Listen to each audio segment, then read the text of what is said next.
He had this thick growth of a beard. Well, I couldn't have shaved him because it was like his face was so sunk in. His eyes were bright, but his body was dead. His eyes were bright, but he was dead. He couldn't feel nothing. He couldn't feel no pain. You'll have to forgive me.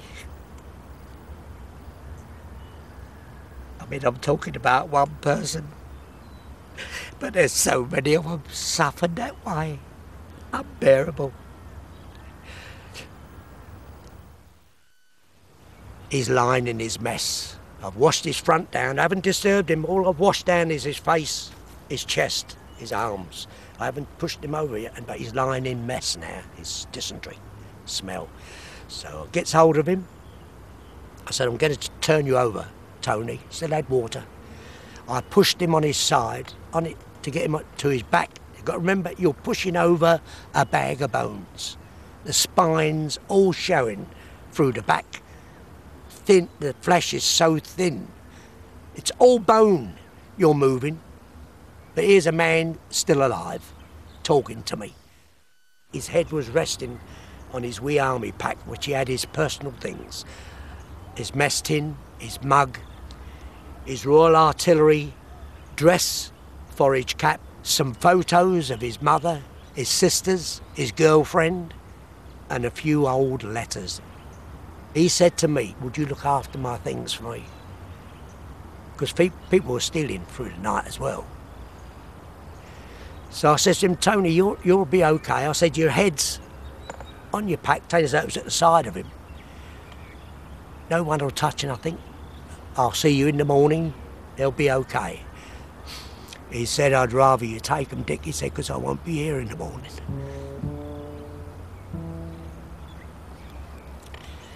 I says, you know, you put on a brave face. You'll be here, I said. No, he said, I'd rather you take them. I won't be here in the morning.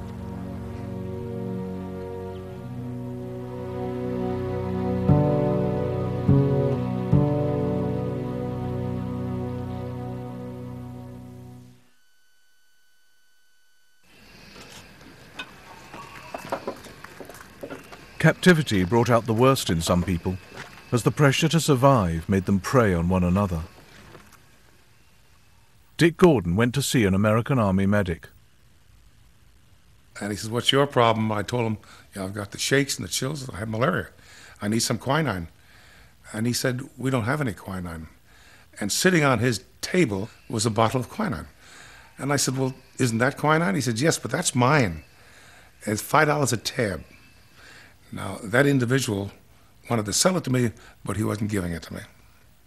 That was my fellow American. Prisoners sometimes took the law into their own hands.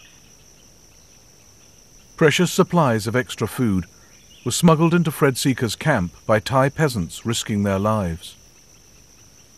But in exchange for a cushy job in the camp kitchens, a fellow prisoner betrayed the operation to the Japanese. He was a traitor. He was responsible for one of ours being beaten to death almost. Fred Seeker presided over a kangaroo court, which found the man guilty. I passed what I call a death sentence. And it was then decided by a majority vote what would happen to this person. This guy goes to the toilet late at night. Two chaps go with him. They kick his feet from under him.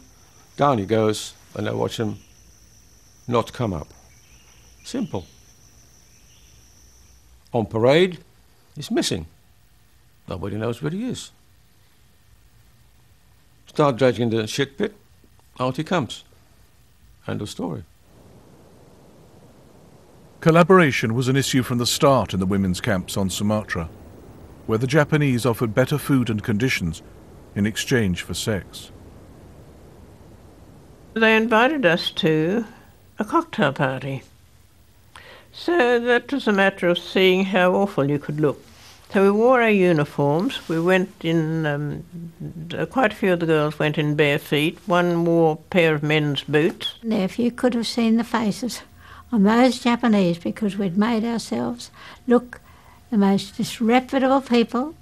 And Patty Darling, she had beautiful curly hair and plastered it down so that she looked terrible. We insisted, of course, we never drank alcohol, but we did have some of the fruit juice, and they had quite nice savouries, so we soon demolished those. We took everything we could take. This went on for about 2 hours, and I think they got a bit fed up with us. So there were 4 of them, and they said 4 of the sisters had to stay. And one of the older sisters said, "You younger ones get out," which we did. We just slid out of the doors, and the 4 stayed behind. But finally we heard the crunching of the gravel underneath their feet. Well, we were just so relieved. And then, of course, the first thing when they got inside, we said, "You all right?" Yes, they said, "Nothing's happened to any of us." So we were very grateful for that, because we had decided that if anything did happen, there was no way we could come home. So we were going to end our lives. You know, we had razor blades and all sorts of things that we could use. But it didn't happen. They were spared because others in the camp were prepared to do anything to earn more comfort. There were some women who were really quite open to going with the Japanese, and we knew that, and that's what saved our lives, really. It saved us, saved our skin.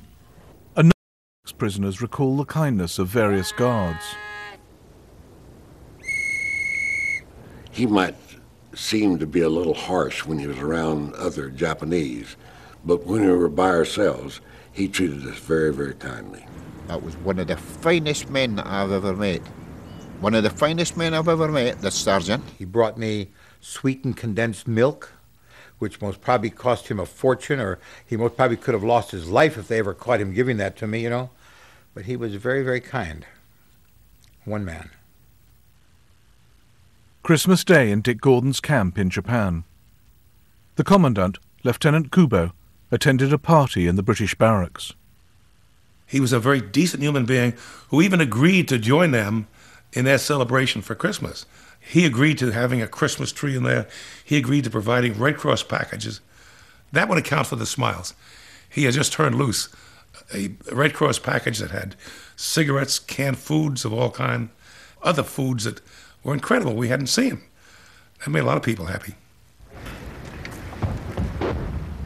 Japanese soldiers were taken prisoner, despite all their taboos. Some were captured when wounded, but others surrendered. Many gave false names to save their families' shame. They carried their guilt at being caught into the comfort of camps like this one in Cowra, 180 miles west of Sydney, Australia. The Japanese prisoners, they had fresh fish 4 days a week, fresh meat twice a week. They had nothing to do, no work to do. As soon as they got up, they started playing baseball. They played that until evening. All day long it was baseball, baseball. That was their occupation. While I was playing, I forgot about everything else. It